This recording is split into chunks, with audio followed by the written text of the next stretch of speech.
Bienvenidos a esta sección del curso y vamos a estar hablando en profundidad ahora acerca de los alfiles. En primer lugar, tenemos que decir que sobre el tablero existen grandes diagonales. Y las grandes diagonales son las diagonales más largas que tenemos sobre el tablero. Es decir, esa diagonal que se dibuja desde A1 hasta H8 y esa otra diagonal que se dibuja desde H1 hasta A8. ¿Por qué son importantes estas diagonales? Pues porque normalmente un alfil situado en una de esas grandes diagonales tiende a ser bastante fuerte, tiende a tener bastante control sobre el tablero. ¿Y por qué es esa la situación? ¿Por qué sucede eso? Bueno, una vez que tomamos una gran diagonal, como podemos observar, podemos comenzar a controlar algunas casillas centrales que son bastante importantes. Por ejemplo, la casilla C3, D4, E5 y F6. O, si estamos tomando la otra diagonal, podríamos controlar F3, E4, D5 y C6. Ahora, aparte de todo ello, también el alfil ejerce presión sobre el flanco opuesto desde el que se sitúa. Es decir, si mi alfil está en la casilla B2, mi alfil va a generar presión sobre este flanco de rey. Es decir, desde el flanco de A vamos a estar tocando el flanco de rey. Y eso tiende a ser bastante importante cuando estamos lanzando algunos ataques. Y puede volverse bastante molesto, como es el caso de, digamos, ciertas aperturas como la inglesa, cuando tenemos peones en C4 y fianquetamos a través de G2 y generamos presión sobre la gran diagonal y eventualmente lanzamos un ataque con nuestros peones y nos vamos a matar al rival. O quizás ataques indios de rey en los que se abren las diagonales y eventualmente podemos utilizar la diagonal de H1 hasta 8, que puede ser útil para nosotros. Digamos, indias de rey en las que el alfil de G7 logra tomar algo de poder, o inclusive Grunfels, etcétera, etcétera, etcétera. Esto no quiere decir que siempre vamos a tener que posicionar nuestros alfiles sobre las grandes diagonales, pero es importante para nosotros conocer el hecho de que las grandes diagonales pueden servirnos en algún momento determinado para ejercer bastante presión en el tablero. Entonces, perfecto. Observemos ahora el capítulo número 1. Y cuando veamos el capítulo número 1, que es esta posición que tenemos ahora mismo sobre el tablero, nos vamos a dar cuenta de que, bueno, tenemos reyes, peones y alfiles. La pregunta ahora es, ¿cuál es el alfil bueno y cuál es el alfil malo en esta posición? Y es importante recalcar esto bastante porque, al menos en mi experiencia con bastantes estudiantes, tiende a haber mucha confusión respecto a este tema. Y el objetivo ahora mismo va a ser tratar de eliminar esa confusión y tratar de dar alguna claridad respecto a lo que significa tener un alfil bueno y un alfil malo. Entonces, en esta posición, si estás pensando acerca del alfil bueno y decides que ese alfil es el alfil en D6, pues estás en lo correcto. Y si decides que el alfil malo es, por supuesto, el alfil en D2, pues también estás en lo correcto. ¿Y por qué es el caso, no? ¿Por qué es el alfil de D6 bueno y por qué es el alfil de D2 malo? Perfecto. Normalmente tendemos a considerar al alfil malo como ese alfil que está atrapado detrás de el color de su estructura de peones, o ese alfil cuya movilidad se ve restringida debido a su propia estructura de peones. En este caso, nos vamos a dar cuenta de que el alfil en D2 choca en contra de su propia estructura de peones que limita su movilidad de alguna manera. Entonces, normalmente, cuando estamos hablando de alfiles buenos y de alfiles malos, tendemos a tomar en cuenta mucho más los peones centrales que los peones de los flancos, ¿no? Normalmente lo que determina que un alfil sea bueno o malo tiene que ver con los peones centrales. Eso no quiere decir que los peones de los costados o de los flancos no tengan en muchas oportunidades un rol fundamental en la determinación de la existencia de un alfil bueno o alfil malo. Sin embargo, tenemos que decir que normalmente la valoración del alfil bueno o malo tiende a tener que ver más con los peones centrales que con los peones laterales. Ahora, perfecto. Entonces, el alfil en D2 es malo ¿Por qué? Porque está atrapado detrás de su propia estructura de peones, que le limita su movilidad. Ahora, el alfil bueno en D6, pues precisamente es todo lo contrario. Si observamos la estructura de peones de los negros, nos vamos a dar cuenta que, bueno, todos estos peones están situados en casillas claras o casillas blancas, lo que no restringe la movilidad del alfil y le permite moverse más libremente. Y eso puede ser bastante importante para nosotros. Entonces, en esta posición, el alfil de D6 es el alfil bueno y el alfil de D2 es el alfil malo.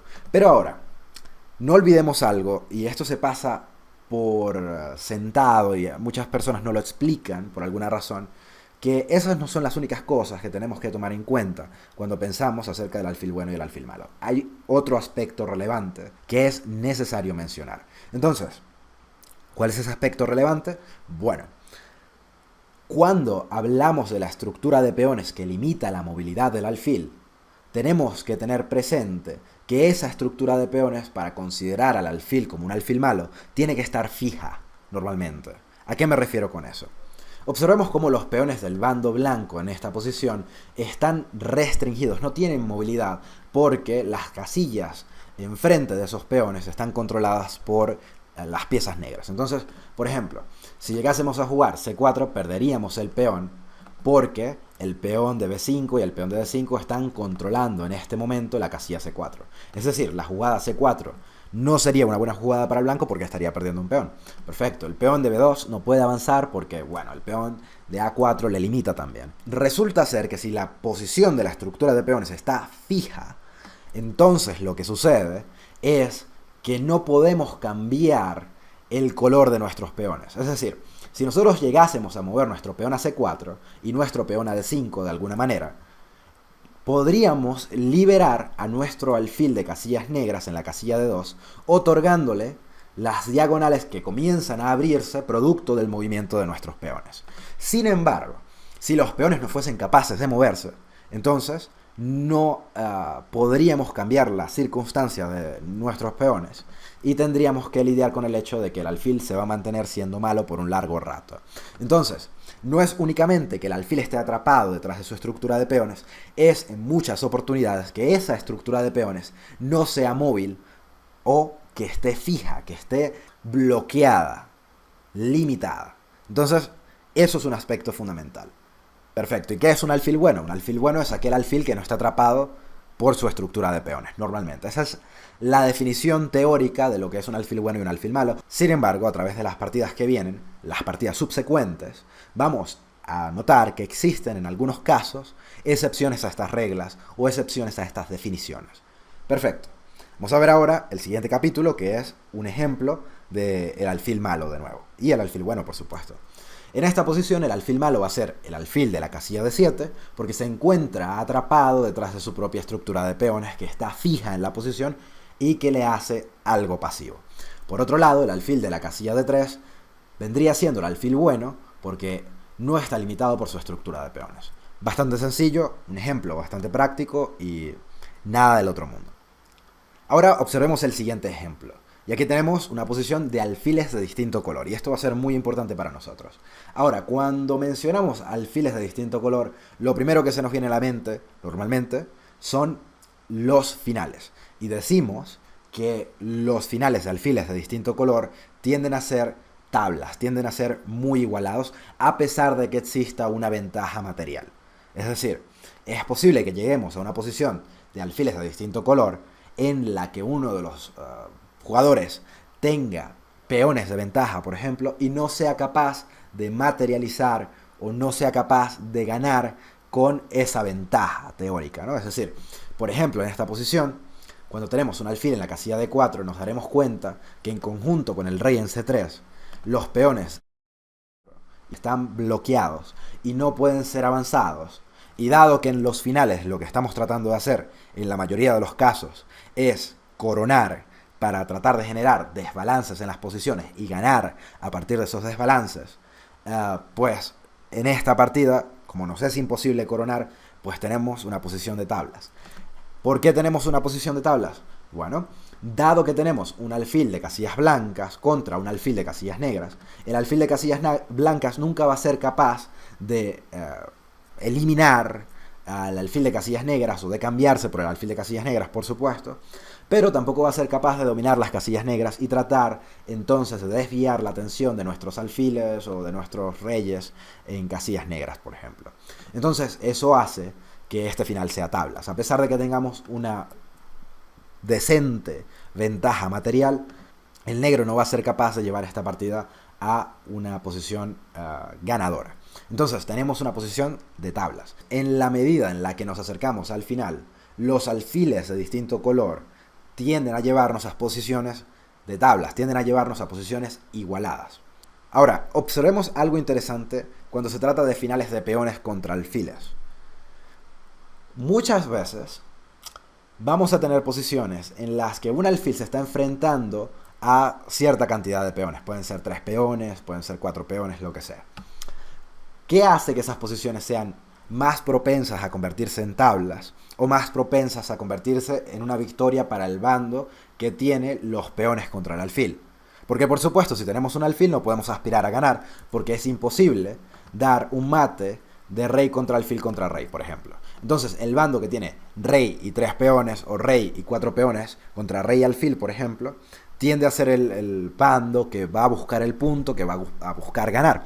Entonces, ¿qué hace que la posición tienda a ser más propensa a convertirse en tablas? Que los peones estén muy cerca los unos de los otros. ¿A qué me refiero con eso?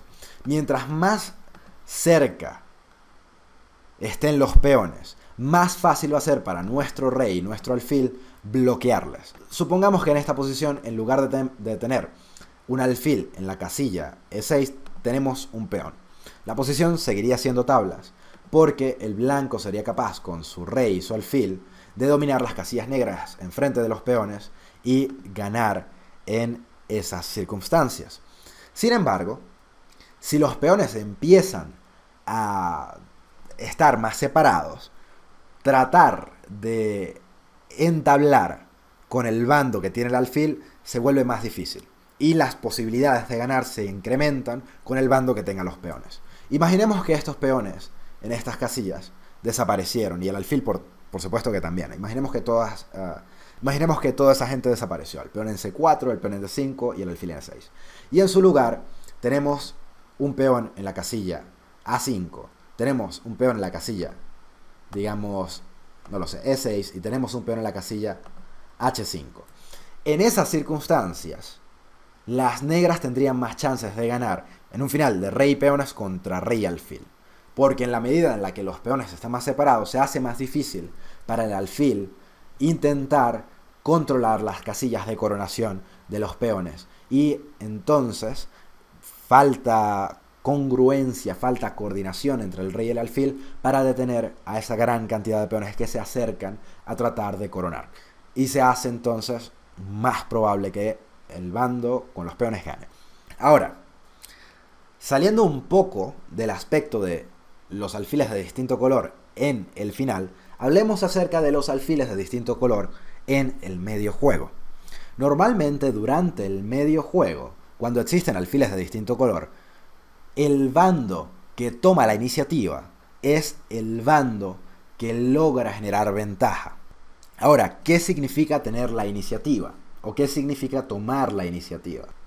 En muchas oportunidades, cuando pregunto a mis estudiantes qué significa el concepto de iniciativa o a qué nos referimos con iniciativa en ajedrez, pues me vienen respuestas que no están del todo erradas, pero que tienden a ser muy poco concretas o que tienden a ser muy abstractas. Entonces pregunto qué es la iniciativa y me dicen algo como, bueno, la iniciativa en el ajedrez es cuando uno de los bandos hace que el otro reaccione a sus jugadas. Y yo digo, ok, quizás, pero está como muy abstracto todavía. Yo diría que con la finalidad de que logremos comprender mejor la iniciativa, usemos el siguiente concepto. La iniciativa son amenazas. Eso es todo. Amenazas. El bando que genera las amenazas toma la iniciativa. De eso se trata. Un concepto sencillo, un concepto fácil de digerir y que nos va a ser muy útil en el futuro para comprender qué es lo que están sucediendo en nuestras posiciones. Observemos ahora un ejemplo de alfiles de distinto color durante el mediojuego. Dijimos con anterioridad que durante el mediojuego lo que queremos hacer es intentar generar iniciativa cuando tenemos este tipo de posiciones. Pero yo no expliqué por qué. Y la razón es bastante sencilla. Normalmente, cuando tenemos alfiles de distinto color en el mediojuego, es posible conseguir situaciones en las que pareciera casi que tuviésemos una pieza de ventaja. ¿Y a qué me refiero con tener una pieza de ventaja? Me refiero a que, dado que mi alfil de casillas negras es capaz de dominar las casillas oscuras y tu alfil de casillas blancas es únicamente capaz de dominar las casillas claras, es casi como si las blancas tuviesen una pieza de ventaja en las casillas negras. Y es casi como si las negras tuviesen en esta posición una pieza de ventaja a través de las casillas blancas. Porque los ataques que sucedan en las casillas negras van a ser difíciles de defender por parte de las piezas negras en esta posición. Observemos cómo mi alfil de casillas negras tiene una muy buena disposición para atacar, una muy buena disposición para tomar algo de control del tablero. Y es difícil para el negro entonces defenderse en esas casillas porque no tiene piezas que le permitan hacerlo. Siendo así las cosas, si nosotros lográsemos atacar a través de las casillas negras en esta posición, el negro tendría problemas bastante graves tratando de defenderse. Su alfil se muestra ineficiente a la hora de defender sus casillas oscuras. Entonces, una jugada del estilo de dama E5 que toma la iniciativa. ¿Por qué? Porque genera amenazas. ¿Cuál es la amenaza? Sencillamente con la maquinita que montamos con el alfil en D4 y la dama E5, lo que estamos haciendo es amenazar mate en G7, tomando la iniciativa y forzando entonces a las piezas negras a reaccionar ante nuestro ataque. Y en esta posición la única forma en la que las negras pueden defenderse es a través de jugar algo como F6 o F5, que les permitiría entonces, bueno, defender su peón en G7. Sin embargo, tras hacer eso, el alfil de la casilla 6 pues empieza a caerse y es fácil para nosotros simplemente jugar dama por E6 con jaque, ganando la pieza. Entonces podemos ver la importancia en este pequeño ejemplo ilustrativo de tomar la iniciativa en posiciones de alfiles de distinto color durante el medio juego. También importante resaltar, y voy a repetir esto para que lo grabemos un poco mejor, que durante los finales las chances de tablas incrementan. Ahora vamos a estudiar un poco acerca de alfiles contra caballos. Y lo primero que tenemos que decir es que cuando un alfil se sitúa a 2 casillas de distancia de un caballo, sea horizontal o sea verticalmente, ese alfil va a ser capaz de dominar al caballo y de restringir su movilidad. ¿Cómo funciona eso? Observemos en este caso que un alfil situado en la casilla de 3 es capaz de dominar las casillas que un caballo en D6 estaría tomando en un momento determinado. Entonces, a 2 casillas de distancia, nuestro alfil domina al caballo. Y lo mismo sucedería si nuestro alfil estuviese en la casilla A6 y el caballo estuviese en D6, por ejemplo. En ese caso, el caballo sería incapaz de tomar por completo las casillas que forman parte de las diagonales que está controlando el alfil blanco. Y lo mismo sucedería en caso de que nuestro alfil se situara en la casilla G6 y, bueno, si hubiese un D9, que en este caso no lo hay, por supuesto, solamente tenemos D8, pero si tuviésemos una casilla D9 por encima de esta octava fila, pues entonces seríamos capaces de dominar al caballo de esta manera, poniendo un alfil, por supuesto, en D9. Pero ese no es el caso, es solamente un experimento del pensamiento, una cuestión hipotética, ¿no? Perfecto. Ahora, otras consideraciones respecto a posiciones de alfil contra caballo. Por supuesto que los alfiles prefieren las posiciones abiertas y los caballos prefieren las posiciones cerradas. Eso casi todo el mundo lo sabe. Sin embargo, otras cosas que no se dicen muy seguido, pero que es importante tener en cuenta a la hora de generar transiciones del mediojuego al final, es que un alfil tiende a ser mejor que un caballo en posiciones en las que existen peones móviles en ambos flancos del tablero. ¿Y qué quiere decir eso? Si tenemos peones en las casillas C2, B2, A2 y peones en F2, G2, H2 para el blanco, y el negro tiene peones, digamos, en A7, B7, C7, F7, G7 y H7. En esta posición, las blancas tendrían una ligera ventaja como resultado de su posesión del alfil en D3. ¿Por qué? Bueno, como existen peones móviles en ambos flancos del tablero, vamos a necesitar que nuestras piezas, es decir, en este caso, los alfiles y los caballos, estén en constante movimiento de un flanco al otro para tratar entonces de conseguir las mejores jugadas o de defender o atacar, lo que sea. Pero observemos algo. Nuestro alfil puede moverse rápidamente de un flanco al otro. Entonces, este alfil podría, desde la casilla, digamos, B1, ir hasta H7, recorriendo prácticamente todo el tablero en una jugada. Sin embargo, si yo con mi caballo quisiese moverlo, digamos, de la casilla B8 hasta H2, tendría que darme un recorrido larguísimo del estilo de Forrest Gump aquí. Entonces tendría que hacer, qué sé yo, algo como esto para eventualmente llegar a esa casilla. Y esto es solamente una forma de ponerlo. Quizás existan múltiples otras formas en las que llegar, pero observemos la cantidad de tiempos que nuestro caballo va a gastar tratando de llegar a la casilla H2. Es simplemente muy ineficiente y no funciona tan rápidamente y de una manera tan buena como nuestro alfil. Entonces, en posiciones de peones en ambos flancos del tablero, en circunstancias en las que estos peones sean móviles, entonces el alfil se ve favorecido. Sin embargo, en posiciones de peones bloqueados, el caballo tiende a tener algo de ventaja porque le es más fácil maniobrar y tiende a imponerse sobre el alfil. También, en posiciones en las que existen peones en un solo flanco y esos peones están bloqueados, el caballo tiende a ser mejor. ¿Por qué? Bueno, si con anterioridad dijimos que el caballo es malo teniendo que lidiar con peones en ambos flancos porque es muy lento para maniobrar de un flanco a otro, si tenemos una posición en la que simplemente existan peones en un solo flanco, entonces el caballo ya no va a tener que lidiar con ese problema, es decir, no va a tener que hacer este recorrido que dijimos con anterioridad y va a poder limitarse a jugar en una de las áreas del tablero donde va a ser más eficiente, sin tener que ser distraído por movimientos de peones en el otro flanco. Entonces, eso favorece al caballo y es importante para nosotros tenerlo en cuenta. Perfecto, podemos seguir y movernos al siguiente capítulo, que es una pequeña paradoja. Ahora, al principio de esta clase dijimos que un alfil bueno es aquel alfil que no se ve obstruido por su propia estructura de peones y que un alfil malo es aquel alfil que se ve atrapado detrás de su estructura de peones, que normalmente está fijada, ¿no? Y que por tanto eso no permite el cambio de color de los peones, que podría liberar al alfil y convertirlo en un buen alfil en algún momento determinado. Perfecto. Ahora tenemos esta posición sobre el tablero y nos vamos a dar cuenta de que uno de los grandes problemas del ajedrez es que es muy paradójico. Uno puede aprender ciertas reglas y ciertas técnicas, pero siempre existen excepciones. Entonces, en esta posición en particular, vamos a darnos cuenta de que el alfil de F1, a pesar de que teóricamente debiera ser el alfil bueno porque no está atrapado detrás de nuestra estructura de peones de color oscuro, en el centro en este caso, pues en realidad se ve bastante limitado. ¿Por qué?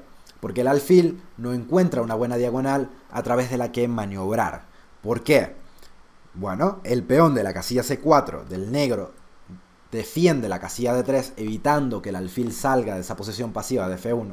Y si tratásemos de maniobrar con nuestro alfil, digamos a través de D2, D1 y finalmente C2, nos encontraríamos con un alfil en la casilla G6 que está deteniendo ese intento, que sería entonces infructuoso y probablemente no funcionaría. Entonces, el alfil en la casilla F1 en este caso realmente no es tan bueno, y el alfil en la casilla G3, a pesar de que está en el color de nuestros peones centrales, que están fijos, dado que ha escapado la estructura de peones, es decir, dado que está por fuera de la estructura de peones, tiene bastante movilidad y podría ser considerado en este caso nuestro alfil bueno. Entonces, eso es algo importante. Sin embargo, imaginemos que el alfil se mueve a la casilla de 2 mágicamente y que reemplaza al caballo en esa casilla. Entonces ese alfil probablemente no sería tan bueno porque estaría atrapado detrás de su propia estructura de peones y eso lo haría un alfil bastante reprochable, ¿no? Un alfil bastante triste. Entonces, el alfil de casillas blancas por parte del negro en G6, por otro lado, a pesar de que su estructura de peones está en casillas blancas y que eso debiera limitarle, dado que no está atrapado detrás de sus peones, tiene una muy buena debilidad y podríamos considerarlo como un alfil bastante decente. Entonces, esta es una de esas pequeñas paradojas en las que el ajedrez nos vuelve a sorprender y manda por el caño o da por el trasto a nuestras ideas preconcebidas. Y tenemos que tener esto muy en cuenta. Entonces, cuando quiera que aprendemos un principio, siempre hay una excepción. Y bueno, continuaremos. Fianquetos, ¿no? Siguiente capítulo. Ahora, ¿por qué es importante para nosotros hablar acerca de los fianquetos, ¿no? Bueno, porque surgen muy a menudo, son algo que pasa muy seguido, por un lado, y precisamente porque tienden a ser buenas locaciones para nuestros alfiles. Entonces, ¿qué podemos decir acerca de los fianquetos? Cuando fianquetamos un alfil, obtenemos control de la gran diagonal, como dijimos al comienzo, una diagonal bastante importante. Eso puede ayudarnos a generar ataques. Sin embargo, cuando fianquetamos el alfil, como dijimos en nuestros estudios acerca de los reyes, estamos colocando peones en casillas oscuras cerca de nuestro rey. Y si en algún caso el alfil desapareciere de la casilla G2, de pronto los huecos en las casillas blancas serían más evidentes y probablemente serían algo que el oponente pudiese tomar a su favor. Entonces, es necesario tener en cuenta que este alfil, en caso de desaparecer, podría representar problemas para nuestras posiciones. Perfecto. Observemos ahora un ejemplo de lo que sería un fianqueto que está débil. Esto es como la pesadilla del fianqueto aquí. Tenemos las casillas blancas débiles porque nos falta nuestro alfil y un caballo desde la casilla G5 que puede fácilmente movilizarse hasta H3 y desde ahí dar mate a nuestro rey en G1. Entonces podemos observar que tenemos que ser muy cuidadosos cuando se trata de cambiar nuestro alfil de G2 porque podríamos estar generando muchos problemas en nuestra posición. Ahora, en algunas oportunidades, volvamos acá, el negro podría utilizar ideas de poner su alfil en la casilla 6 y su dama en la casilla D7 y con su alfil y su dama posicionados de esa manera, la dama en D7, el alfil en 6, jugar algo como alfil H3 y tratar de eliminar a nuestro alfil defensor de nuestro enroque en la casilla G2. Sin embargo, es posible que para defendernos en contra de eso, tengamos un recurso que pueda ser útil, que podemos tomar prestado de las posiciones de la inglesa.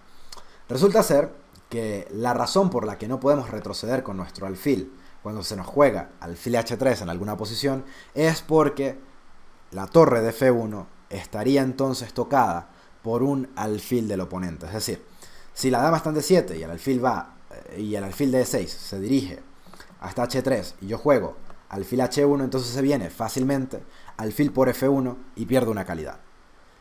Con el propósito de evitar esa clavada que se originaría después de alfil H3, podemos mover nuestra torre y una vez que el negro jugase alfil H3, podríamos retroceder con nuestro alfil con el propósito de preservar nuestras casillas blancas más defendidas y de no cambiar nuestro alfil de casillas blancas, que podría ser algo peligroso. Entonces esa es una forma de mantener nuestro alfil sobre el tablero. Perfecto. Creando debilidades en un fianqueto. En esta posición nos vamos a dar cuenta de que tenemos enroques en flancos opuestos. Y lo que eso significa es que las blancas, al menos teóricamente, deberían intentar atacar al flanco de dama con todo lo que tienen, y las negras deberían hacer lo mismo pero en el flanco de rey. Entonces, en este tipo de posiciones tenemos que tener mucho cuidado. Dado que nuestro peón está en la casilla G3, tenemos un posible sitio en el que podrían generarse rupturas, que es H4. Como dijimos con anterioridad en nuestros estudios acerca del rey. Cuando hacemos H5 seguido de H4 y capturamos en G3 y abrimos la columna para la torre, entonces podríamos generar problemas para las piezas blancas y crear inseguridades cerca del rey, del blanco en esta posición. Entonces podría venirse H5, H4, H por G3 y entraríamos en problemas.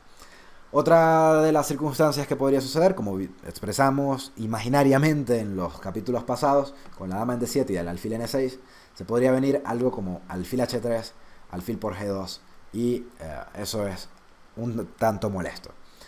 También con el caballo desde G4 podríamos generar presión sobre el peón en H2. Entonces, si llegásemos a tener una dama en la casilla H3 y pudiésemos combinarla con un caballo en G4, el peón de H2 tendría bastantes problemas y podría ser un punto débil en la posición del blanco.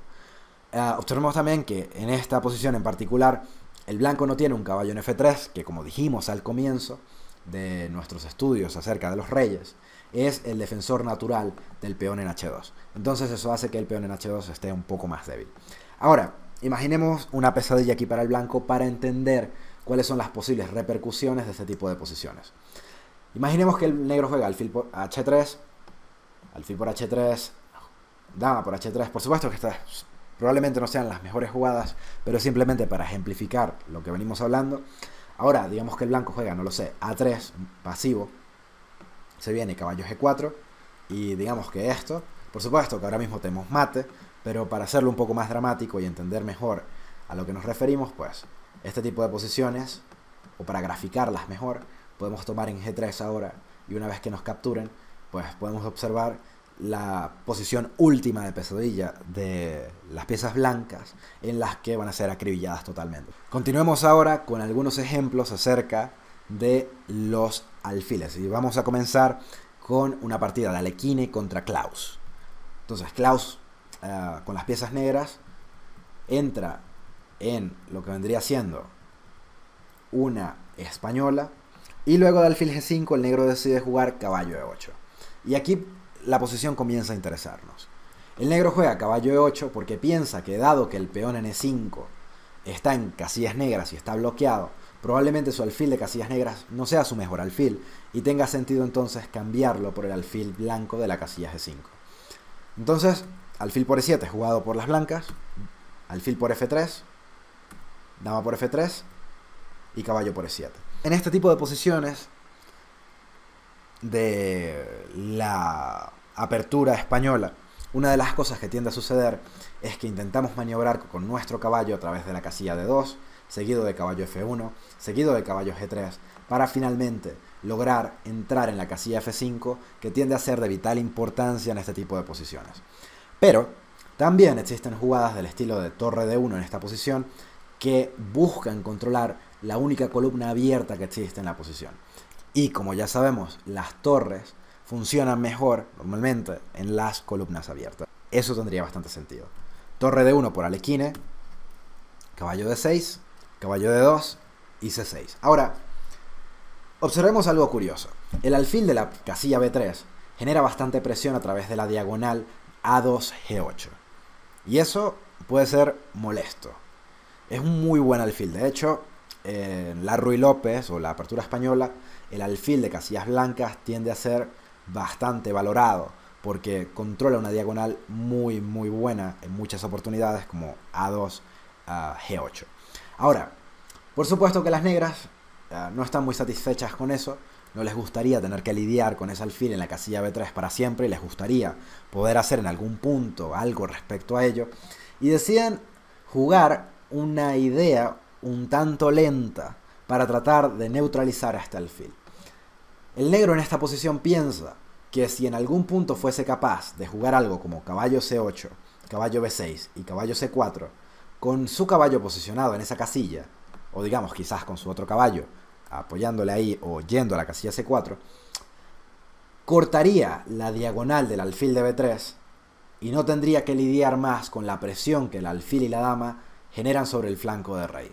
Entonces lo que el negro está intentando hacer es bloquear de alguna manera ese alfil para limitar su movilidad. Entonces es un plan bastante lento, pero es lo que decidió hacer el negro en esta posición. Caballo F1, dama C7, desclavando la dama, A4, interesante, preparándose quizás para hacer A por B5 en algún punto, lo que nos daría la columna A para jugar con nuestra torre. Es decir, podríamos activar nuestra torre sin necesidad de tener que moverla hacia la columna D o sin tener que moverla hacia ningún lado, simplemente abriendo la columna nosotros mismos. Entonces, torre de 8 fue la jugada del negro. Y tengamos en cuenta que siempre que existen peones en la casilla B5 o G5 por parte de las negras, tenemos que considerar jugadas del estilo de A4 o del estilo de H4. ¿Por qué? Bueno, porque normalmente esas jugadas tienden a explotar estructuralmente la sobreexpansión de jugadas del estilo de B5 o G5. Entonces, cuando sucede lo contrario, es decir, con las piezas invertidas o con los colores invertidos, lo que va a suceder es que cuando quiera que las blancas jueguen B4, cuando tengamos las piezas negras debemos considerar jugadas del estilo de A5, que tienden a ser muy molestas contra ese tipo de estructuras. Y lo mismo sucede si el blanco llegase a jugar G4, debiésemos considerar ideas de H5, porque tienden a ser muy buenas en cuanto explotan en muchas oportunidades los inconvenientes que se generan de ese tipo de jugadas. Perfecto. Caballo G3 por parte de las blancas se prepara, pone un ojo en el punto F5. Recordemos que la casilla F5 tiende a ser una muy buena casilla para alojar un caballo. Caballo C8, el negro decide ir con su plan de caballo B6, caballo C4. Tomamos en B5 abriendo la columna y activando nuestra torre. El negro captura, por supuesto, y podemos observar como las torres del blanco tienen bastante actividad, mientras que la torre del negro en la casilla F8 está relegada, rezagada a la defensa del peón en F7, y es bastante triste. Caballo F5 es la jugada por parte de las blancas, y ahora, por supuesto que lo que estamos haciendo es activando nuestras piezas. Caballo B6 por parte de las negras, que intentan llegar hasta la casilla C4, y ahora el blanco juega simple dama de 3. A lo que el negro contesta con caballo por F5. E por F5. Y ahora el negro decide jugar C5.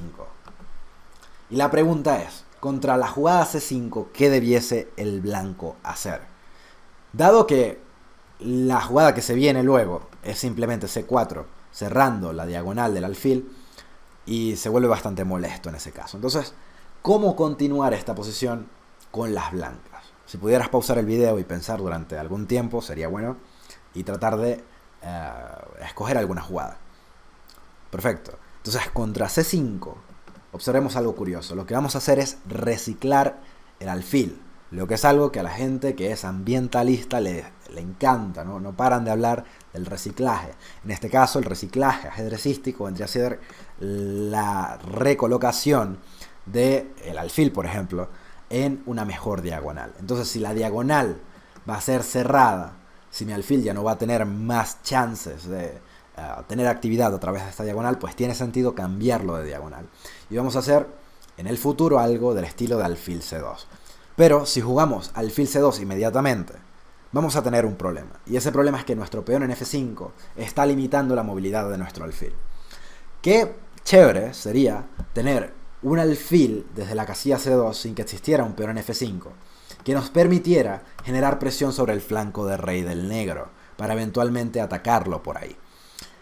Entonces, considerando todo eso y pensando también en el hecho de que una vez que yo jugase algo como F6, no solamente abriría la diagonal para mi alfil desde C2, sino que a su vez estaría haciendo que el negro tomase con su peón en F6, lo que probablemente debilite su enroque. Tomando en cuenta todos esos factores, pues tiene sentido jugar. ¿Qué jugada? Pues, por supuesto, después de C5, hacer F6. Y cuando hagamos F6 y el peón de G7 no exista, la casilla H6 se va a debilitar. Recordemos de nuevo, cada vez que un peón desaparece de una casilla o cada vez que el peón se mueve de una casilla, genera ciertos huecos que podríamos utilizar. En este caso el hueco va a ser H6 y con la ayuda de nuestro alfil vamos a generar mucha presión sobre la casilla H7. G por F6, dama H6, bastante violento, bastante agresivo por parte del blanco. F5 por parte del negro, que intenta cerrar la diagonal para que Alekhine no sea capaz de dar mates en H7. A lo que continuamos ahora con una muy bonita jugada por parte de Alekhine. Sería bueno si pudieras pausar el video y tratar de conseguir esa jugada. Ok, perfecto. Antes de dar la jugada, tratemos de explicar por qué la jugada funciona. Observemos que en la posición tenemos a un rey en la casilla G8 que se ve algo expuesto. Precisamente dado que no existe un peón en la casilla G7, tenemos chances de dar jaques en G5 y cambiar la diagonal a través de la que nuestra dama está actuando. Entonces, dama G5 con jaque, digamos rey H8, dama F6 con jaque, sería otra alternativa, y rey G8, y observemos cómo la dama cambió su diagonal. Ahora, una vez cambia su diagonal, lo que sucede es que comenzamos a generar presión sobre la casilla D8. Y sobre D8 hay una torre. Pero no solamente eso. Existe una torre del blanco en la casilla D1 que también genera presión sobre D8. Ok, perfecto. Si llegásemos a jugar dama G5 con nuestra torre en D1, la torre de D8 empieza a sentirse algo vulnerable. Pero existen por el momento suficientes defensores sobre esa casilla. La dama de C7 defiende perfectamente a la torre de D8 y por supuesto que la torre de F8 parece estar defendiendo bastante bien a la torre de D8. Pero existe un pequeño tema táctico que se conoce como desviación o eliminar al defensor también. Si nosotros de alguna manera lográsemos despistar a alguno de estos defensores de su trabajo, quizás podríamos entonces capturar a la torre una vez que nuestra dama esté en esta diagonal, y si lográsemos hacer eso, pues muy probablemente ganaríamos la partida. Pero, ok, perfecto, ¿cómo continuar aquí entonces? Dijimos que jaque, ok, chévere. No olvidemos que cuando estamos observando cualquier posición, siempre deben venirse a nuestra cabeza en un orden determinado algunas jugadas muy fundamentales. Y esto vendría a ser un cierto orden de prelación en cuanto observemos una posición. ¿Cómo funciona esa prelación? ¿O cómo funciona ese orden? ¿O cómo funciona esa jerarquía que debemos seguir? Lo primero que debemos buscar en cada posición son los jaques, porque después de jaque, la jugada que viene por parte del oponente es forzada. Debemos buscar capturas, porque las capturas generan desbalances de material que pueden decidir la partida. Luego debemos buscar amenazas, porque las amenazas pueden llevarnos tanto a desbalances de material como a forzar jugadas por parte del oponente que nos permitan ganar cierta ventaja. Y finalmente, cualquier otra jugada de índole estratégica o cualquier otra jugada que esté latente en la posición. Entonces, siempre que observamos una posición, esto debiese ser como automático. No debiésemos pensar ni siquiera acerca de esto. Cada vez que veamos una posición, lo primero que tiene que venirse a nuestra mente es jaques, capturas, amenazas y finalmente cualquier otra cosa. Cada vez que resuelvas un problema ajedrecístico, va a ser necesario que tratemos de conseguir estas jugadas en ese orden, con el propósito de hacer esto más automático. Y que en el futuro pues no nos sorprendan, no nos agarren despistados y nos destruyan porque omitimos un jaque, una captura, lo que sea. Entonces siempre en este tipo de posiciones tácticas, o en cualquier posición en general diría yo, hay que buscar jaques, capturas, amenazas y cualquier otra cosa. Y tomarlas en cuenta como posibles jugadas candidatas. Perfecto. Ahora, en esta posición pues tenemos un par de formas con las que continuar. Una vendría siendo dama G5 con jaque atacando al rey y forzándole a moverse a la casilla H8. Y una vez que eso suceda, quizás tendríamos dama F6 con jaque y la partida empieza a convertirse en algo bastante peligroso para el negro. Porque una vez que el negro juegue rey G8 con la finalidad de despistar a esta torre de F8, podemos hacer unas jugadas bastante buenas.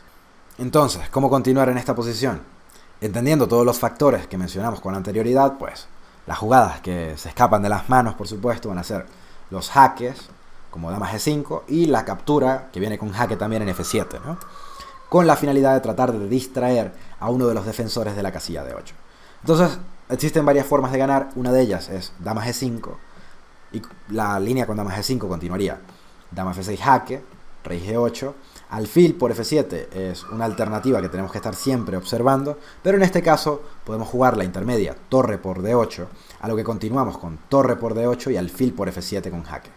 Entonces, contra dama por F7, despistamos al defensor de la casilla D8, como dijimos al principio, y ahora podemos capturar en D8, dando jaque al rey en G8 y a la vez capturando el caballo en B6, con ventaja decisiva para las blancas.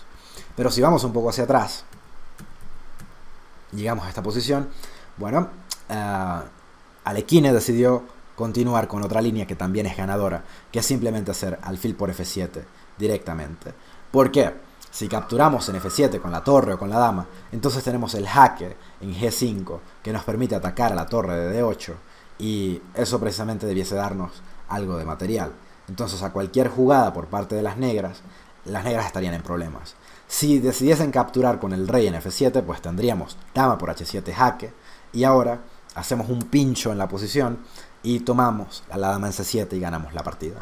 Si el negro tomase con la torre, pues muy sencillo, dama G5 jaque y contra lo que sea, rey H8 o torre G7, pues entonces estaríamos tomando en D8 con ventaja decisiva porque tendríamos al menos una calidad. Entonces, perfecto.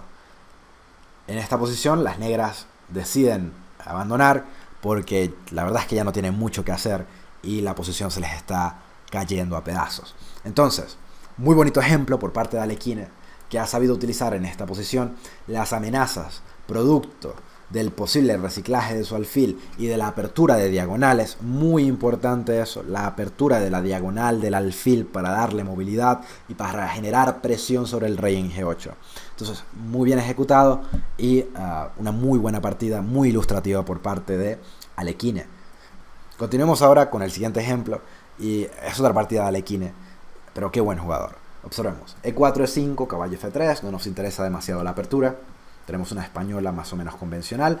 El alfil se retira a C2 para no ser cambiado por el alfil de D7. Normalmente los jugadores que juegan española son muy quisquillosos y en la medida de lo posible tratan de evitar cambiar su alfil de casillas blancas, que tiende a ser muy útil.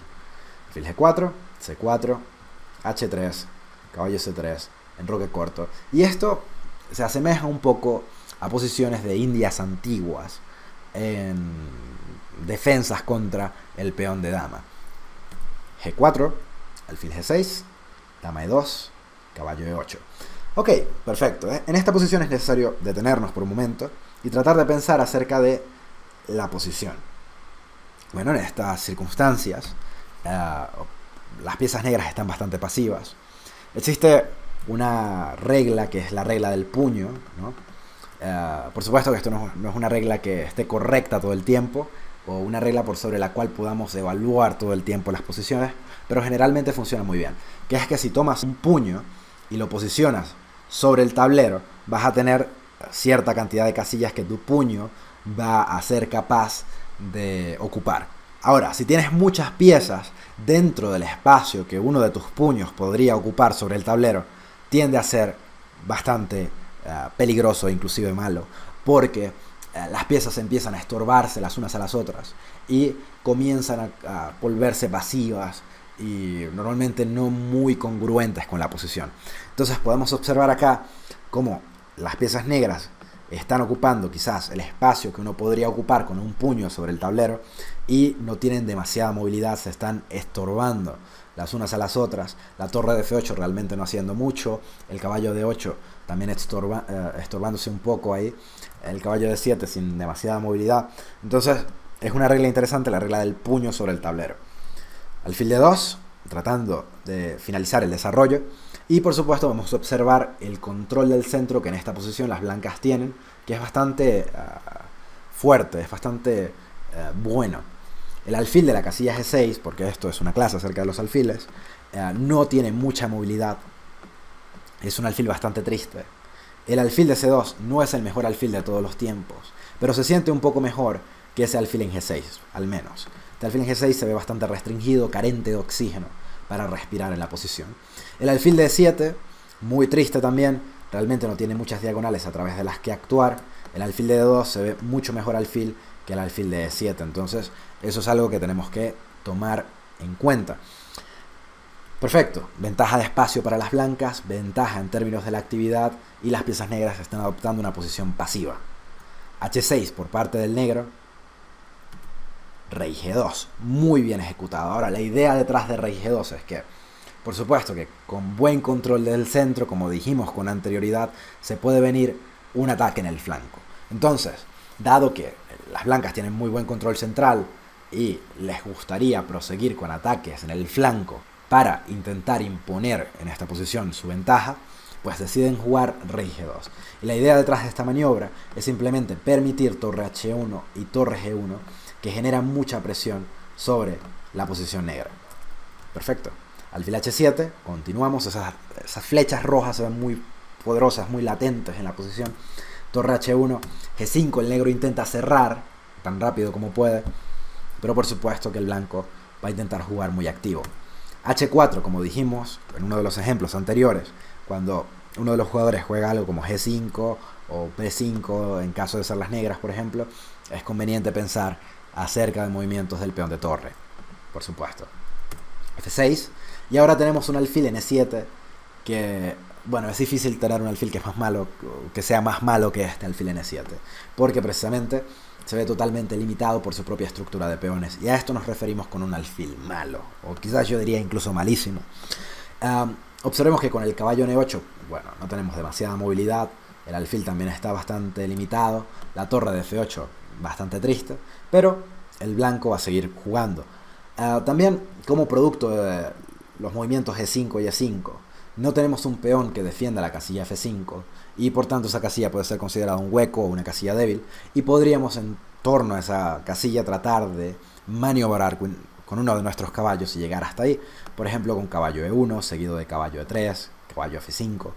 Parece algo lógico, ¿no? Caballo D1, E3, F5. Entonces, a eso va Alekhine en esta posición. Torre F7, las piezas negras incongruentes, tristes, encerradas. Caballo E3, móvil. Caballo F8, ok, tratando de traer tantas piezas como sea posible a la defensa del flanco de rey. Caballo F5, poniendo un caballo en una muy buena posición.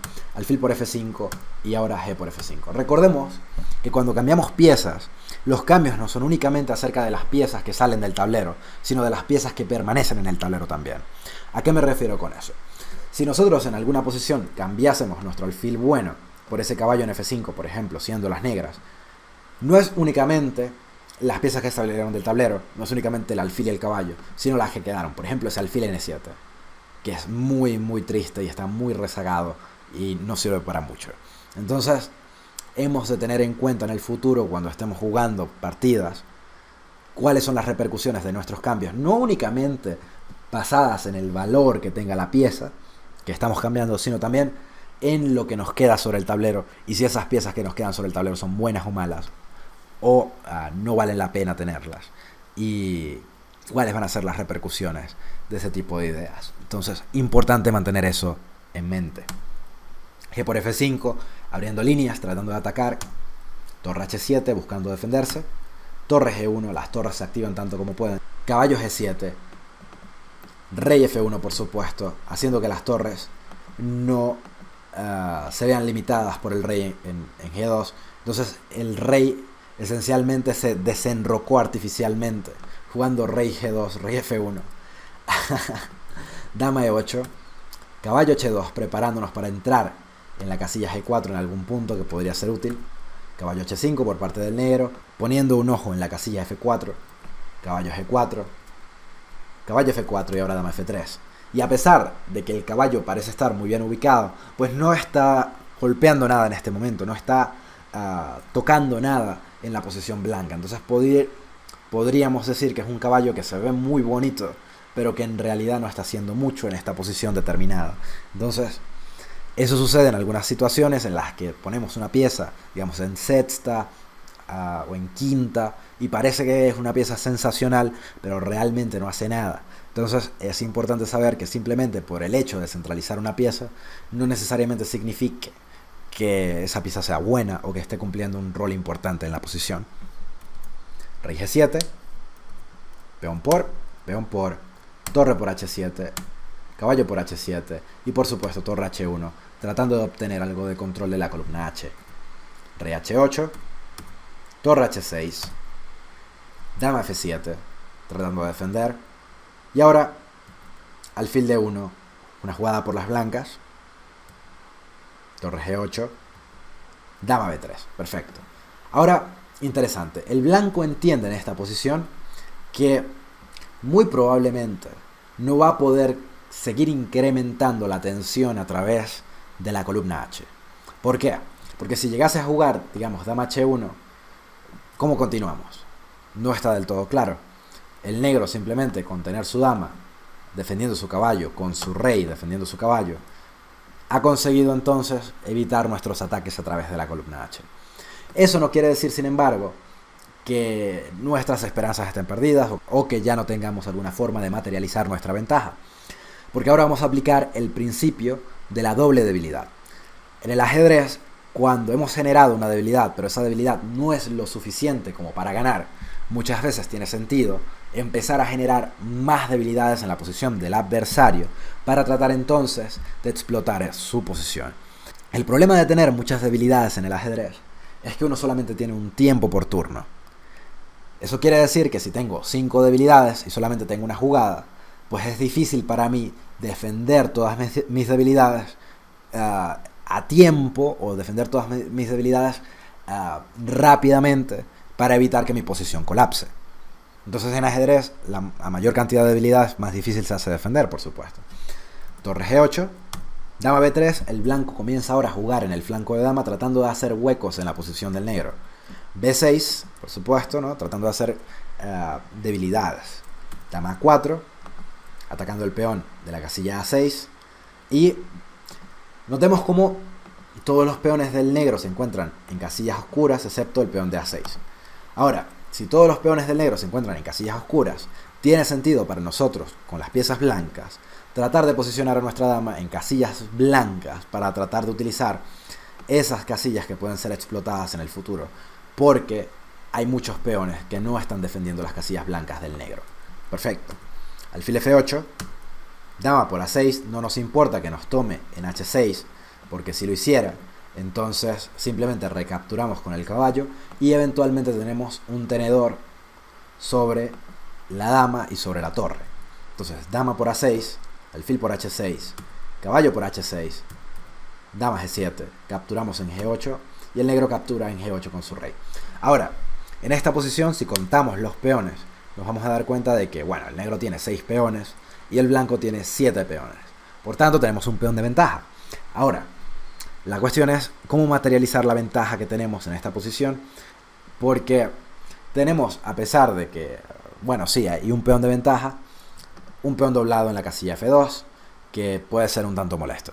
Entonces, debemos tomar en cuenta eso. Dama C8 con jaque se viene bastante fuerte. Caballo F8, alfil por F4, E por F4. Y ahora, simple, dama E8. Tratando de infiltrarnos en la posición del negro. G4, dama H5, F3, alfil A4, caballo H7, alfil C2, caballo F8. Y aquí nos empieza a interesar muchísimo la posición. Perfecto. Nos sentamos acá y miramos la posición y decimos, bueno, tenemos un peón de ventaja en esta posición y nos empieza a interesar bastante. Porque aquí Alekhine va a demostrar su genialidad. El alfil de la casilla C2 realmente tiene algunos inconvenientes. ¿Por qué? Porque nuestros peones están todos en casillas blancas en este momento, lo que debiera hacer que nuestro alfil en C2 sea malo. Pero ahora vamos a imaginarnos algunas cosas, ¿no? Vamos a usar la imaginación. Dicen los científicos muchas veces que se inspiran en ciencia ficción. Imaginemos, ¿no? Muchas veces de imaginar vienen cosas buenas en el ajedrez. Supongamos que de alguna manera lográsemos eliminar el peón de la casilla D5 y eliminar el peón de la casilla C4 de las piezas blancas. Si nosotros fuésemos capaces de hacer eso, entonces la diagonal A2-G8 se abriría. Y si esa diagonal se abre, podríamos posicionar ahí un alfil y podríamos hacer alfil B3. Si llegásemos a hacer alfil B3 en esas posiciones, sin esos peones, de pronto nuestro alfil se activaría de tal manera que esencialmente estaríamos dándole mate a las piezas negras. No hay forma de defenderse en contra de esas circunstancias. Sin embargo, por supuesto que estamos simplemente soñando por el momento, todavía tenemos que conseguir una forma de intentar eliminar a estos peones para que lleguemos entonces a poner un alfil en la casilla B3. Y aquí vamos a volver a lo que dijimos al principio de nuestra clase sobre los alfiles, cuando hablamos de los alfiles buenos y de los alfiles malos, y cuando dijimos que no podemos considerar un alfil malo sin tener en cuenta el dinamismo de la estructura de peones. Y si es posible mover los peones o están bloqueados o están fijos. Entonces, en cuanto los peones sean móviles, pues tendremos chances de mejorar la posición de nuestro alfil. Perfecto. Ahora, como continuamos aquí, E5, jugada bastante interesante por parte de Alekhine. ¿Y qué sucede ahora? Ok, si las piezas negras deciden tomar con el peón de F, digamos, haciendo una jugada como esta, podríamos continuar con F6, atacando a la dama, forzando a la dama probablemente a tomar, y podríamos continuar con la sencilla dama por G4. Y de pronto hemos abierto la posición, estamos atacando al rey un poco descubierto en G8, y con jugadas del estilo de alfil F5, podríamos entonces empezar a pensar en capturar al peón de la casilla F3, y por supuesto que en este momento este caballo no tiene nada de movilidad. Eventualmente, cambiando algunas piezas, probablemente el blanco sea capaz de generar un peón pasado y ganar el final. Entonces, esto no es muy conveniente para las piezas negras, que deciden tomar con el peón de D. Ahora, se ve más clara la idea que dijimos hace un segundo acerca de tratar de abrir la diagonal para nuestro alfil. Y entonces Alekhine decide continuar con D6. ¿Cuál es la amenaza? Sencillamente, ok, captura en D6, que se te viene C5 seguido, y después te voy a hacer alfil B3. Y esto se ve bastante prometedor para las blancas, con muchas amenazas de mate, que son bastante molestas. Entonces, el negro no quiere lidiar con eso, está asustado de la posible apertura de la diagonal, y decide hacer la jugada C5. Y la pregunta es, contra C5, ¿qué hacemos si somos Alekhine en esta posición? Porque por supuesto que, bueno, nuestro plan era abrir la diagonal, pero parece que eso no va a ser posible ahora. Entonces, ¿cómo continuar? ¿Qué se te ocurre? Sería bueno que pausaras el video y que pienses acerca de la línea que Alekhine va a utilizar, que es bastante sencilla, pero muy efectiva. Entonces, perfecto, continuemos ahora. C5 por parte de las negras permite la jugada alfil E4. Y con alfil E4 se viene alfil D5. Y ese, mi amigo, es el final de Hans Joner, que se encuentra en grandes problemas aquí, en grandes apuros. Alfil E4, dama D7, dama H6, y las negras se rinden, porque no hay mucho que hacer. Se está viniendo alfil D5, que es una masacre total, y las negras decidieron rendirse en esta posición. Entonces, otro muy bonito ejemplo de por qué no debemos catalogar a un alfil como un alfil malo sin considerar la movilidad de nuestros peones. Y si es posible, realmente abrir diagonales para que nuestros alfiles trabajen a través de ellas. Muy bonito ejemplo por parte de Alekhine, muy revelador, muy ilustrativo. Entonces podemos seguir observando el siguiente ejemplo. Otro ejemplo por Alekhine contra, en este caso, Bogulyubov. Bogulyubov es un jugador conocido por una frase célebre, que es: cuando juego con las piezas blancas, gano porque soy las blancas, y cuando juego con las piezas negras, gano porque soy Bogulyubov. Entonces eso nos dice un poco acerca del carácter del señor Bogulyubov, que en los tiempos de Alekhine era uno de los mejores jugadores del mundo. Y bueno, observemos qué está sucediendo aquí. D4, D5, no nos interesa demasiado la apertura, hasta que llegamos a este momento. Aquí nos empieza a interesar un poco más. Luego de la jugada peón por, el negro decide jugar C por D4. ¿Cuál es la idea de C por D4? Bueno, si yo llegase a capturar al alfil de la casilla B4 con mi peón en C3, entonces permitiría que las negras jueguen D3 y me hagan un bigote y recuperen la pieza que perdieron hace un segundo. Sin embargo, Alekhine decide tomar no con su peón en D4, sino con su caballo. Y eso para mí es una jugada bastante sutil, me gusta mucho. Tomar con el peón es una posibilidad, por supuesto, pero la idea de tomar con el caballo es mantener la columna D abierta, de manera que podamos jugar en algún punto torre D1 Y una vez que hagamos eso, empecemos a dominar la columna y empecemos a generar problemas para el negro a través de esa columna. Si tomamos con el peón de C, cerramos la columna y no tenemos ideas de hacer torre de 1 en el futuro. Entonces, interesante jugada por parte de Alekhine, que decide capturar con su caballo. Alfil C5, tenemos que estar muy pendientes, porque ahora el peón D5 está colgando ahí, está un poco en el aire y tenemos que defenderlo. Pero Alekhine no tiene problema con volver con su caballo F3, porque sabe que lo que se viene es torre D1 en el futuro, generando presión. Caballo D7, torre D1 tranquilamente, dama C6, alfil por C4, enroque corto, caballo G5 genera presión sobre el peón de H7, con amenazas de mate por supuesto, lo que obliga a las negras a jugar G6.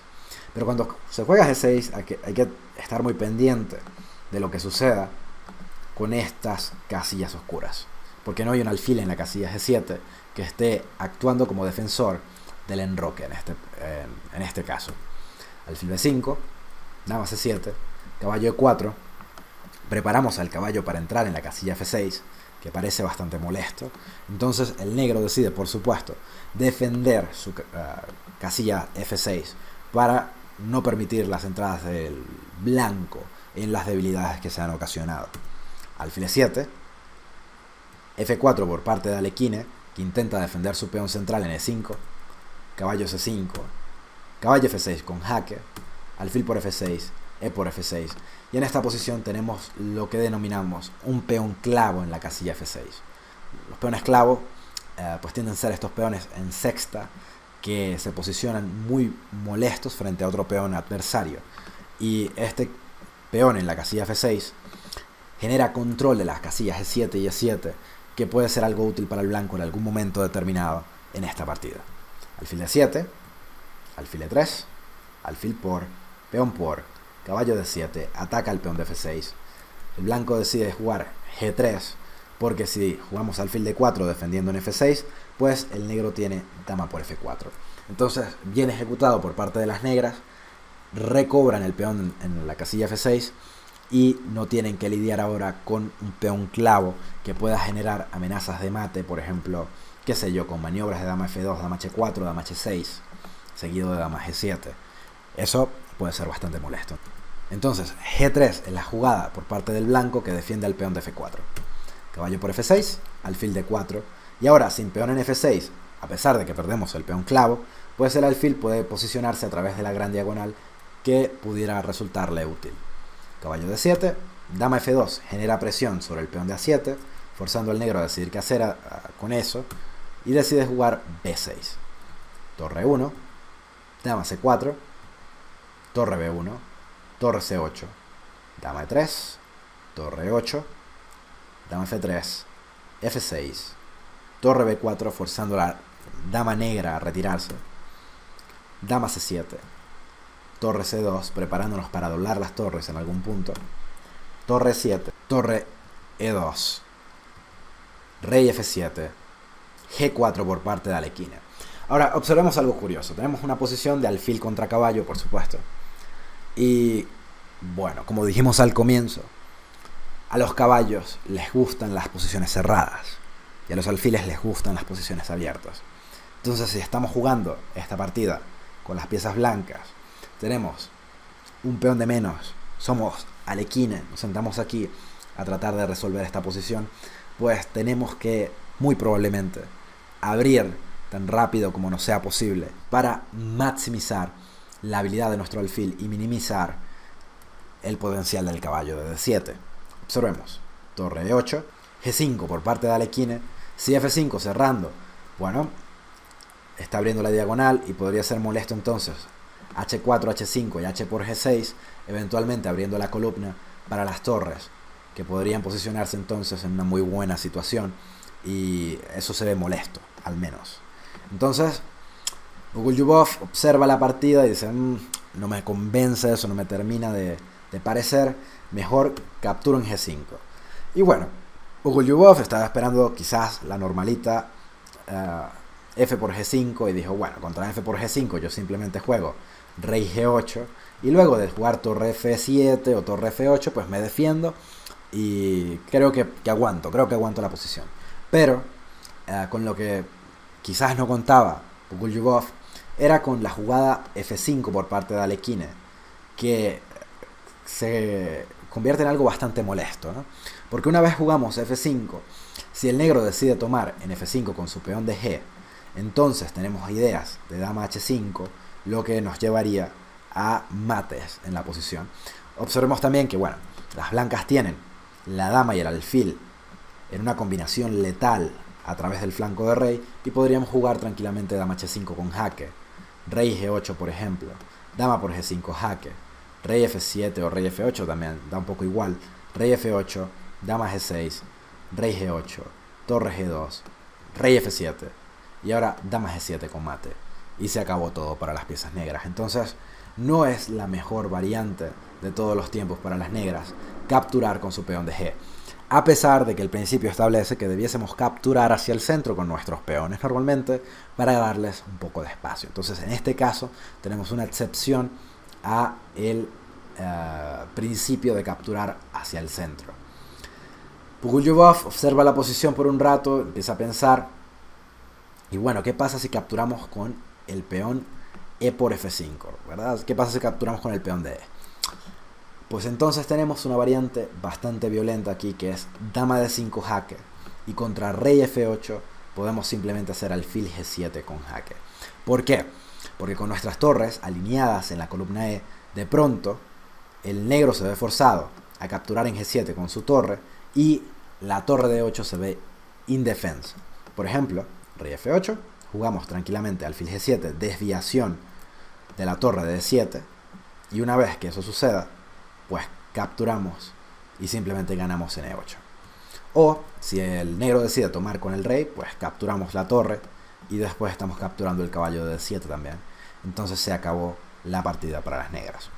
Por supuesto que Pukuljubov no quiso caer con eso y decidió jugar dama F4 en la posición, lo que le permitió entonces a Alekhine jugar F por E6 con jaque, torre por E6 y ahora dama D5 buena, clavando la torre de 6 y generando mucha presión sobre la posición de las negras.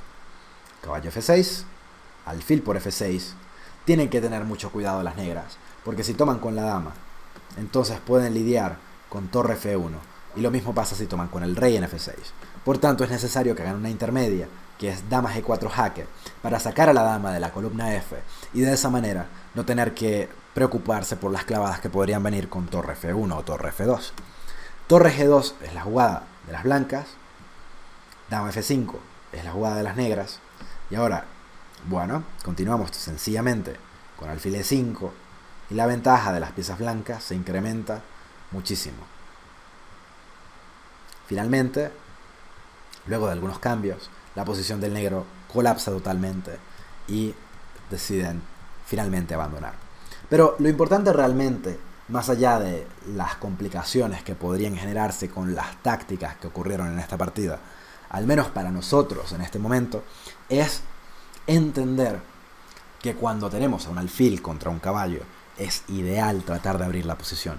Y qué hacer cuando tenemos un alfil en una posición y cómo jugar con él, ¿no? Muy probablemente sea una buena idea tratar de abrir la posición cuanto antes, con la finalidad de darle movilidad a nuestro alfil y de incrementar nuestras ventajas. Entonces, perfecto. Muy buen ejemplo por parte de Alekhine en esta posición contra Pukuljubov.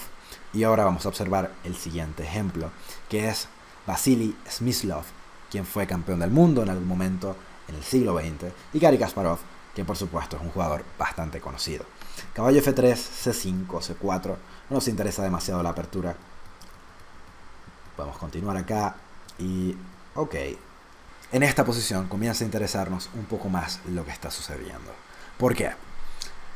Contra caballo por E4, las negras están forzadas a capturar con su alfil en E4. Pero notemos algo curioso. Ese alfil en E4 no tiene ningún defensor, es decir, está colgando ahí, está solito. No hay nadie defendiéndole. Pero, a su vez, existen algunos descubiertos que son algo fuertes, ¿no? Tenemos, por ejemplo, caballo E5, que empieza a amenazar a nuestro alfil en la casilla de E4, pero a su vez ataca el caballo de D7. Y una vez que captura en D7, voy a empezar a amenazar capturar la dama en B8 y amenazar capturar la torre en F8. Entonces, al menos con las piezas negras, estaría ganando una calidad. Pero vamos a observar algo. Luego de alfil por E4, caballo E5, alfil por G2, caballo por D7, el negro decide jugar dama B7. Y como un subproducto de que todos los peones del blanco en el flanco de rey se encuentran en casillas negras, el alfil de casillas blancas toma cierta relevancia. Caballo por F8, alfil F3, intermedia, dama D3, torre por F8, torre D2.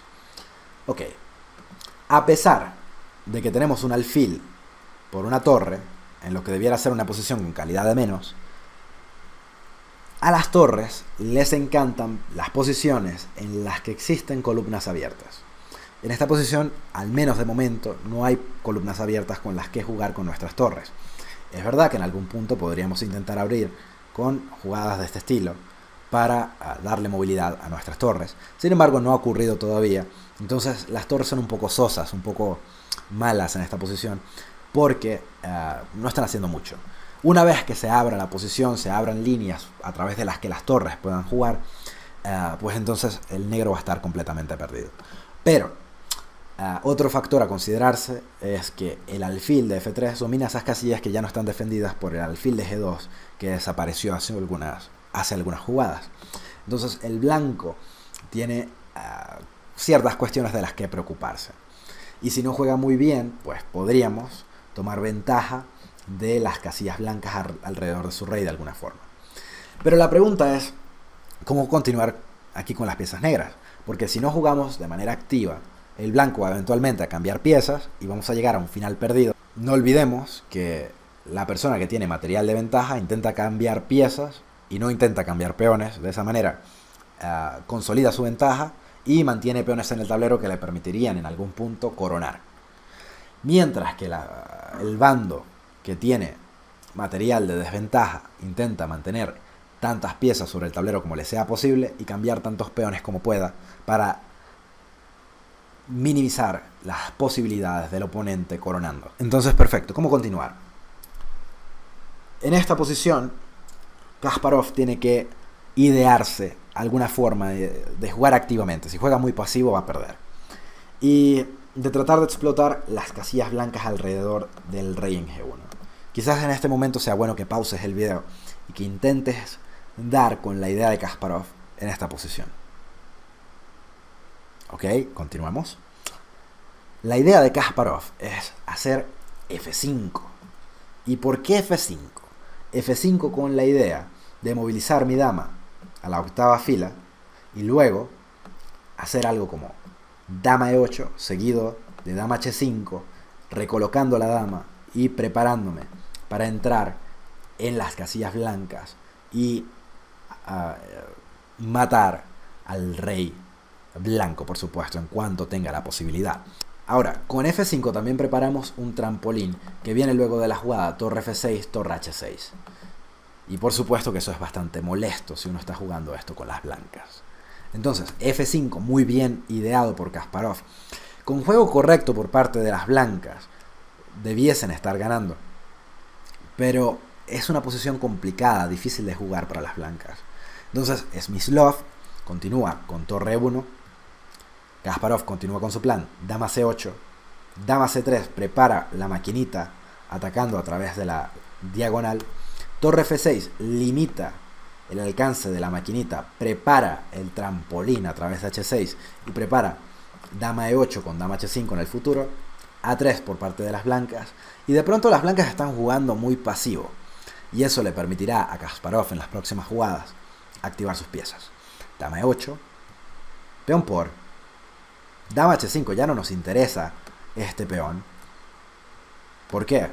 Bueno, al menos de momento no nos interesa demasiado, porque es más importante amenazar dar mate y activar nuestras piezas en el futuro próximo. H4 por parte del blanco, y por supuesto que él intenta evitar dama H3 seguido de dama G2 con mate. Pero si uno juega H4, no podemos olvidar que le estamos dando a las negras otras posibilidades. Por ejemplo, dama G4 con dama H3 en el futuro parece bastante molesto, porque entonces nos estaría matando en G2. Ideas de G5 empiezan a aparecer y veamos cómo continuamos. Dama G4, rey H2, defienden H3 para que no nos maten, prepara quizás torre H1 en algún punto, que a pesar de que entrega una calidad, pues busca desesperadamente la defensa. B por C5 por parte del negro, torre H1, y ahora podemos continuar tranquilamente con torre G6. Torre G6, una jugada que incrementa la presión a través de la columna G, que prepara alfil por H4 en algún punto, que va a ser bastante útil. Es alfil N7 que parecía estar completamente fuera de juego, para entrar ahora en una posición bastante oportuna. Y con nuestra torre en G6 vamos a preparar ataque sobre G2 con mate eventualmente. Torre G6, fuerte, rey G1, y aquí se está acabando la fiesta para las blancas. Alfil por H4, que amenaza tranquilamente. Alfil por G3, y eso es bastante molesto. Alfil por G3 seguido de dama por G3, y ahí se vienen una inmensidad de mates que son casi incontables, porque son un montón. Entonces, las blancas deciden jugar dama A5 con un último truco, esperando a ver si por casualidad de la vida Kasparov decide tomar en G3, permitiendo entonces dama D8 con perpetuo. Dama D8 jaque, seguido de dama D7. Pero por supuesto que Kasparov entiende esto muy bien y decide simplemente jugar H6, eliminando cualquier chance de contrajuego. Siempre, muy importante, eliminar las chances de contrajuego del oponente para evitar entonces caer en posiciones en las que tengamos problemas. Ahora, supongamos aquí cualquier jugada por parte de las blancas, digamos alfil A1, pues podríamos seguir con alfil por G3, y bueno, eventualmente esto va a ser mate una vez continuemos atacando. Incluso podríamos continuar con alfil por H1 probablemente, que debe estar ganando. Entonces esto es un desastre total y las blancas decidieron rendirse y se acabó la partida. Muy bien ejecutado por parte de Kasparov, que demostró en esta oportunidad que el valor dinámico de un alfil puede, en ciertas oportunidades, compensar por la pérdida de material, en este caso una calidad. Muy bien ejecutado, y demuestra una vez más, a través de este ejemplo, lo importante que es comprender posicionalmente lo que significa tener un alfil. Eso es todo por esta clase y nos vemos en la próxima. Muchas gracias, Paul Carrera.